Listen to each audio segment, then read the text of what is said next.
start again. It's a rich thing.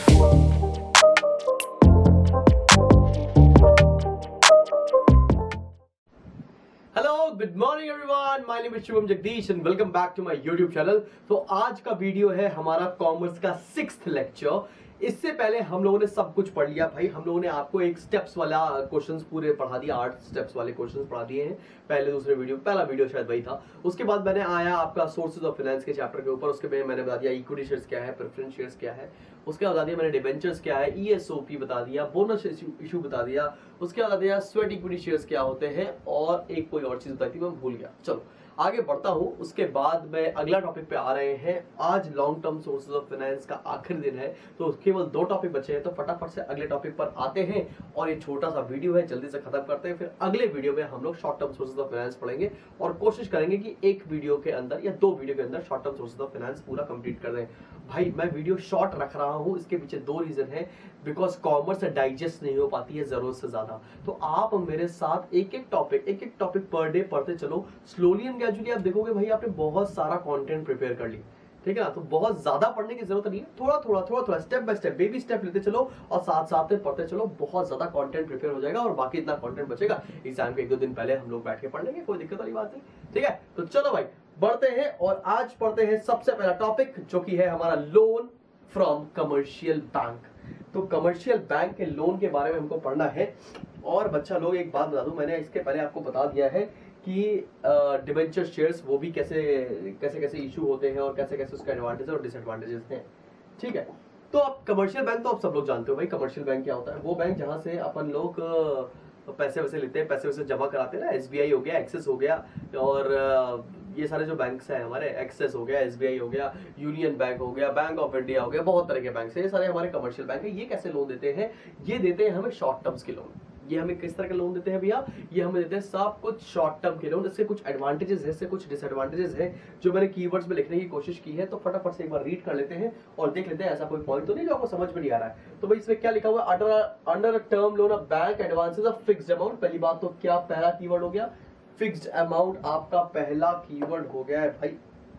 Fixed amount तो आपका पहला कीवर्ड हो गया है, और ये लोन दिया जाता है लंप सम में, मतलब इकट्ठा एक साथ अमाउंट दे दिया जाता है। पहला कीवर्ड क्या है भाई? Fixed amount. दूसरा क्या है? एक साथ पैसा दिया जाता है to the borrower for a specified time period. Specified time period के लिए ही लोन ये दिया जाता है, ऐसा नहीं कि अनिश्चित काल के लिए लोन दे दिया जाएगा, ठीक है। उसके बाद क्या लिखा था? Interest is charge at a fixed rate. Interest rate भी पहले से बता दिया जाता है, और पूरे अमाउंट पर हम लोग इंटरेस्ट यहाँ पर चार्ज करते हैं, मतलब बैंक चार्ज करते हैं हमसे। और ये लोन जब हम भी देते हैं, जब ये लोन हमें मिलता है, तो हमें कोई ना कोई एक असेट गिरवी रखना पड़ता है। तो यहाँ पर मॉर्टगेजिंग वाली बात भी है। तो पहला क्या है? एक फिक्स अमाउंट, लम सम में इंटरेस्ट फिक्स होता है, और उसके बाद क्या है? कोई ना कोई असेट गिरवी रखना पड़ता है, तब जाके आपको कहीं लोन मिलता है फ्रॉम अ कमर्शियल बैंक, ठीक है ना। तो यहाँ पर loan from a commercial bank की मीनिंग आपको क्लियर हो गई। अब आगे बढ़ते हैं इसके एडवांटेजेस पर। इसके एडवांटेजेस क्या है भाई? फटाफट से देखते हैं इसके एडवांटेजेस क्या है भाई। एडवांटेजेस हमें किसके पॉइंट ऑफ व्यू से लिखने हैं भाई? हमें एडवांटेजेस लिखने हैं कंपनी पॉइंट ऑफ व्यू से, ठीक है। तो पहला देखो, funds are available for a specified period, मतलब पूरे कुछ एक टेन्योर के लिए मिलता है। उस टेन्योर तक आपको वापस करने की जरूरत नहीं है, आप उसको बीच बीच में वापस भी कर सकते हैं। आप इसको होम लोन से कंपेयर मत करिएगा प्लीज, ठीक है। तो जो एक टेन्योर के लिए मिलता है, एक फिक्स पीरियड के लिए, तो उसको आप जैसा मन चाहे आप रीपे कर सकते हो, monthly, quarterly, half yearly, annually, या आप एक साथ लमसम पैसा वापस कर सकते हो। उसका भी सारे प्रोविजंस होते हैं। दूसरा क्या लिखा हुआ है? Loans from commercial bank provide benefit of trading on equity. यहाँ पे स्पेलिंग मिस्टेक हो गई भाई मेरे से, जो भी टाइपिस्ट है हमारा। तो ट्रेडिंग ऑन इक्विटी का मतलब क्या होता है? वैसे तो बच्चों को पता है ट्रेडिंग ऑन इक्विटी का मतलब क्या? हमने इक्विटी दिया, अपना लोन्स बचा लिया। हमने इक्विटी दिया, अपना इंटरेस्ट बर्डन बचा लिया, अपनी ओनरशिप डाइल्यूट करके अपने बर्डन्स कम कर लिए। तो अगर आप ज्यादा से ज्यादा पैसा लोन ले लेते हो, तो ट्रेडिंग ऑन इक्विटी का ऑप्शन आपके पास हमेशा अवेलेबल रहता है। आगे बढ़ते हैं। उसके बाद क्या लिखा? Relationship with a reputed bank is beneficial to the borrower. अगर आपका रिलेशनशिप है ना किसी अच्छे बैंक से, आपका मतलब बोलते नहीं जान पहचान है, जुगाड़ फिक्स है, तो वहां पर क्या हो जाएगा भाई? वहां पर आपका बेनिफिट होता है, कम लीगल फॉर्मेलिटीज में भी जान पहचान होती है, तो जल्दी लोन पास हो जाता है। आगे क्या लिखा हुआ भाई? Repayment can be made out of future earnings. Future में जो पैसा कमाओगे उससे पैसा वापस कर सकते हो। और interest paid on bank loan is deductible from determining taxable profits, मतलब जो भी आप इंटरेस्ट पे करते हो वो आपकी टोटल इनकम से माइनस हो जाता है। इसको एक एक्सपेंस की तरह ट्रीट करते हैं, पीएल में डेबिट कर सकते हैं, इससे हमारा टैक्स बर्डन कम हो जाता है। तो ये एडवांटेजेस क्लियर हो गए आपको। एडवांटेजेस क्लियर होगा कि अगर हम लोग कमर्शियल बैंक से लोन लेंगे तो हमारे क्या एडवांटेज है। अब आते हैं डिसएडवांटेजेस पर कि क्या नुकसान है। पहला डिसएडवांटेज क्या लिखा हुआ भाई, assets may have to be mortgage. तो ये तो सबसे बड़ा डिसएडवांटेज है भाई कि आपको अपने कोई ना कोई एसेट को गिरवी रखना पड़ता है, एसेट को मॉर्टगेज कराना पड़ता है, ये सबसे खराब बात है। फिर क्या लिखा हुआ है कि बहुत सारी टाइम इन्वॉल्विंग फैसिलिटीज, सॉरी बहुत टाइम इन्वॉल्व होता है, इसके अंदर बहुत फॉर्मेलिटीज होती हैं जो करनी पड़ती हैं while raising loan from commercial bank, ठीक है ना। और आगे क्या है भाई, आपने सुना होगा यार एसबीआई के लिए तो बहुत सारी मीम भी बनी है, आज 2 बजे लंच होता है, 2:30 बजे ये होता है, तो पेपर वर्क इतना कराते हैं सरकारी बैंक को, इतना दौड़ाते हैं भाई लोन देने के लिए, तो बड़ा टीडियस काम हो गया है ये। समझ में आ रही बात। आगे बढ़ते हैं, उसके बाद क्या लिखा हुआ है, interest on bank loan has to be paid irrespective of the profits. भाई आपका बिजनेस चले चाहे बंद हो जाए, बैंक का इंटरेस्ट नहीं रुकना चाहिए। अगर बैंक का इंटरेस्ट रुका तो जो आपने एसेट्स प्लेज किया है बेच देगी बैंक और पैसा वसूल कर लेगी, ठीक है ना। तो कुछ भी हो जाए कम वॉट में, बैंक का इंटरेस्ट तो आपको पे करना पड़ेगा। तो ये हेवी रिस्पॉन्सिबिलिटी होती है एज हमारे पार्ट पे, जो हमारा कंपनी जिसने भी लोन ले रखा है उसके पार्ट पर ये बड़ी मुसीबत वाली बात है। फिर क्या लिखा, credit raising capacity of the borrower is reduced. भाई अगर आपने एक बार लोन ले लिया ना तो आपकी कैपेसिटी होती है, उससे ज्यादा आप लोन नहीं ले सकते हो, ठीक है ना। तो आप अपनी कैपेसिटी को जितना इस्तेमाल कर लेंगे उतना कम इसको बचेगा और लोन लेने का। तो भाई ये था हमारा कमर्शियल बैंक। इसके आप 4 पॉइंट्स प्रिपेयर कर लो, 3 पॉइंट्स से प्रिपेयर कर लोगे तो चल जाएगा। मीनिंग प्रिपेयर कर लो, पेपर में ये 4 नंबर का या 3 नंबर का आने का संभावना रखती है भाई, तो पेपर में मिल सकता है।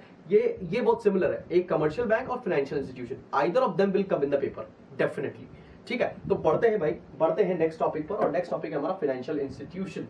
फाइनेंशियल इंस्टीट्यूशन क्या होता है, कैसे पढ़ते हैं, फटाफट से आइए देखते हैं कि क्या है ये चीज।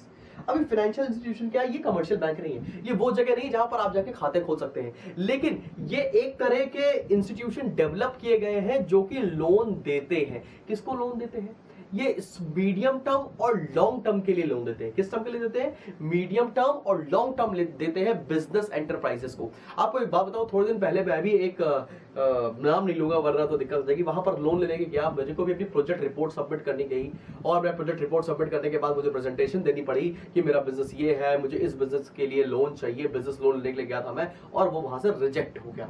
तो रिजेक्ट होने के चांसेस बहुत ज्यादा होते हैं। तो चलिए एक बार रीड करते हैं, फिर और बातें करेंगे फाइनेंशियल इंस्टीट्यूशन के ऊपर, ठीक है। तो क्या लिखा है यहाँ पर, the government of India has set up several special institution, special इसीलिए डिजाइन किए गए हैं in the country to provide long term and medium term finance, long term and medium term finance to the business enterprise. These institutions or development bank have become a major source of finance for the flotation of new concern as well as for the modernization and expansion of the existing concern. ये business houses maximum loan कहां से उठाती हैं, यहीं से loan लेती है, ठीक है ना। कहीं के लिए लोन लेती है, या तो एक्सपेंशन के लिए लेंगे या कोई स्टार्टअप के लिए लेंगे। अभी गवर्नमेंट इंडिया ने बोला भी था भाई स्टार्टअप का लोन देने वाले हैं, बोला तो था भाई। आगे बढ़ते उसके बाद क्या लिखा है, they provide finance both in the form of equity and date.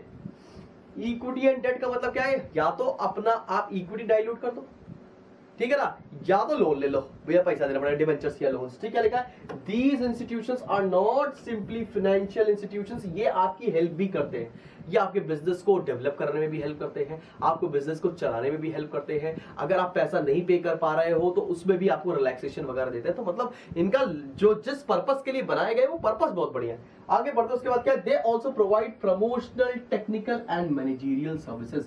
अगर आपके पास कोई टेक्निकलिटी में प्रॉब्लम आ रही है, आपके पास कोई प्रमोशनल में दिक्कत आ रही है, तो इस पर्पस के लिए भी हेल्प करते हैं। लोन तो देते ही देते हैं, बिजनेस चलाने में भी आपकी हेल्प करते हैं भाई। इतने अच्छी डेफिनेशन लिखी हुई है, रियलिटी में नहीं बोल रहा हूं, लेकिन एक्चुअल में ऐसा होता है कि भैया ये बनाए इसलिए गए हैं कि लोन दो, लोगों की मदद करो जो बिजनेस नहीं चला पा रहे हैं, क्या दिक्कत आ रही है, क्या हेल्प कर रही है, जिस तरह की अपनी रिस्पॉन्सिबिलिटी दे सकते हो आप दो, ठीक है। आगे बढ़ते हैं और इसमें क्या बातें हैं, इसके अंदर एडवांटेजेस क्या है थोड़ा सा उसके बारे में भी पढ़ते हैं। एडवांटेजेस यहाँ पर 6 ले रखे हैं, पूरा बोर्ड भरा भरा दिख रहा होगा, आपको 4 प्रिपेयर कर लेना भाई, कोई भी 4 प्रिपेयर कर लेना, काम चल जाएगा। तो पहला एडवांटेज क्या है भाई, both risk as well as loan capital is available. Risk capital बोले तो डेट, रिस्क कैपिटल बोले तो भाई डेट कैपिटल, ठीक है ना। डेट कैपिटल समझने लगे ना आप लोग, मतलब बिजनेस चले ना चले पैसे तो वापस करना ही पड़ेगा। तो यहाँ पर both risk as well as loan capital is available. Special institutions available provide underwriting facilities also. Underwriting facilities क्या होता है, कमेंट सेक्शन में मिलकर बताओ। जितने बच्चे मेरे से अकाउंट्स पढ़ते हैं उनको पता होगा 100%। हम लोगों ने कैश फ्लो स्टेटमेंट में अंडरराइटिंग की एंट्रीज भी पास की है, उसका बैलेंस शीट में ट्रीटमेंट भी दिखाया, सब कुछ यार। बताओ अंडरराइटिंग सर्विसेज क्या होती है। उसके क्या क्या benefits of trading on equity are available. New companies, अच्छा यहाँ पे प्रॉब्लम क्या होता है, यहाँ पे एक प्रॉब्लम है, क्या लिखा है देखो भाई, new companies which may find it difficult to raise financial from the public can get finance from these institutions.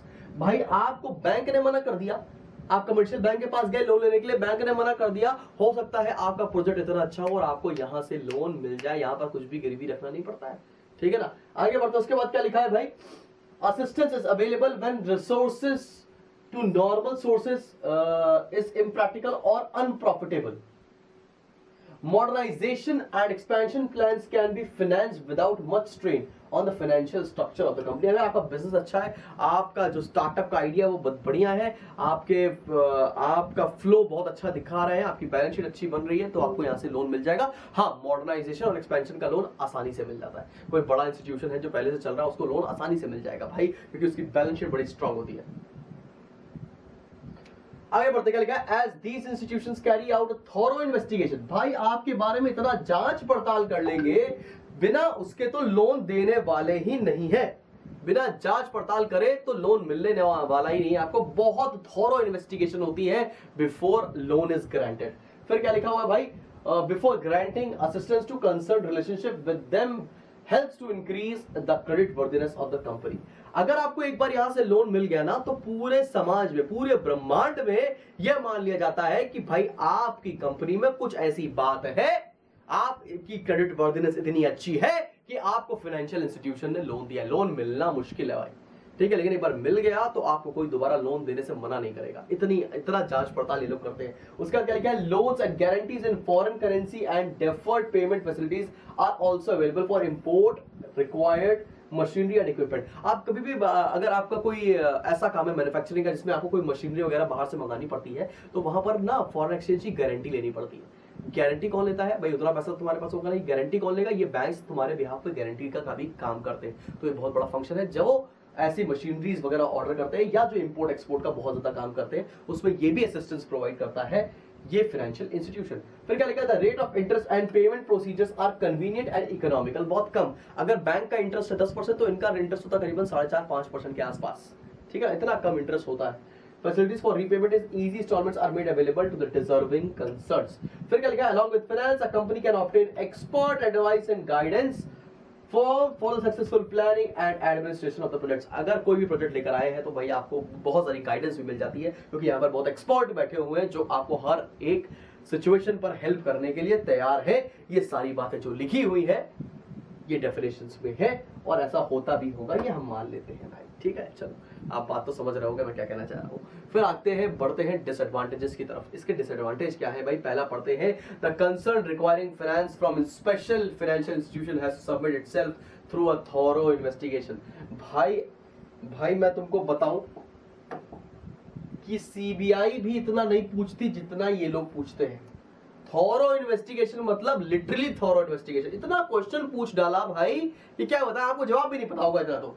फिर क्या लिखा है, number of formalities and documents are involve. इतने डॉक्यूमेंटेशन ले लेंगे ना तुमसे कि तुम कहोगे भाई रहने दो, उससे अच्छा तो कोई बात ही नहीं है, छोड़ दो। Many deserving concerns may fail to get assistance for want of security and other conditions laid down by these institutions। अब भाई बहुत डिजर्विंग कैंडिडेट्स या कंसर्न्स भी होते हैं जिनको भी लोन नहीं मिलता, बिकॉज ये अननेसेसरी हो सकता है, आपसे सिक्योरिटी प्लस करने को बोलते या कोई और टर्म्स एंड कंडीशंस रखते तो आप मना कर दो भाई। ऐसा बोलते हैं कि 50% इक्विटी दे दो अपनी, ऐसा भी कह सकते हैं। तो भाई कोई कुछ भी कर सकता है इसके अंदर, ठीक है ना। फिर क्या लिखा हुआ है, sometimes these institutions place restrictions on the autonomy. ये पॉइंट इतना भयंकर है ना, क्या बताऊं, restriction on the autonomy of management. They lay down a convertibility clause in loan agreements. In some cases, they insist on the appointment of their nominees on the board of directors of the borrowing company। भाई आपकी autonomy में इतनी छेड़छाड़ कर देते हैं, आपकी autonomy में इतनी छेड़छाड़ कर देते हैं कि भैया आपको लगता है कि हम काम ना ही कराएं तो बेहतर है। ठीक है ना, अपना बोर्ड ऑफ डायरेक्टर्स तुम्हारी कंपनी में बैठाने की बात तक ये लोग कह देंगे। तो ये सारे डिसएडवांटेजेस हैं जो आपको ध्यान से देख रहे हैं। मेरी तरफ से आपको करना क्या है, इसकी मीनिंग पढ़ लो और तीन एडवांटेजेस, तीन मिनिमम, अच्छे करोगे तो 4 पढ़ लो, पर तीन तो मिनिमम पढ़ लेना। 3 एडवांटेज 3 डिसएडवांटेज, 3 एडवांटेज 3 डिसएडवांटेज भाई दोनों के। और या तो कमर्शियल बैंक पेपर में आने वाला है, या आपका आ जाएगा फाइनेंशियल इंस्टीट्यूशन, या इनका डिफरेंस भी आ सकता है आपके पेपर में। अच्छा सर, किसी को एग्जाम्पल पता है इसका? एक एग्जाम्पल होता है सिडबी, IDBI, ICICI, ये आपके एग्जाम्पल है किस चीज के? ये एग्जाम्पल है आपके फाइनेंशियल इंस्टीट्यूशन के। तो और किसी को भी कोई एग्जाम्पल पता हो तो प्लीज कमेंट सेक्शन में जल्दी से मेंशन करना, और इसका आंसर भी एक बार आप लोग लिख डालो सो दैट आपकी प्रिपरेशन अच्छी हो जाए। तो बहुत बढ़िया, ये 6th लेक्चर था। धीरे धीरे करके हम लोग आपके दिमाग में सारी चीजें फीड करते चले जाएंगे। बिल्कुल परेशान होने वाली बात नहीं है, बोर्ड्स टाइम पर हो रहे हैं भाई। आप बिल्कुल र्यूमर्स की तरफ मत जाओ, जो आपको भटका रहा है उसको डिलीट करो। आप केवल पढ़ने पर ध्यान दो भाई, पढ़ने पर ध्यान दो। मंडे से फ्राइडे तक परसेंटेज बूस्टर की सीरीज आती है। ये वीडियो 11:30 बजे सुबह आता है ना, तो 11:30 बजे देख डालो वहीं पर, ताकि एक पता हो जाए कि भैया आज कॉमर्स का एक टॉपिक तो पढ़ लिया। एक टॉपिक कर रहे हैं, मतलब बड़े वीडियो नहीं बना रहे, एक टॉपिक करके आपके दिमाग में फीड करने की कोशिश कर रहे हैं। और आई होप तुम्हें ये सारी चीजें समझ में आ रही होगी। तो मिलते हैं बहुत जल्दी नेक्स्ट क्लास में। कब है वो? कल। बाय।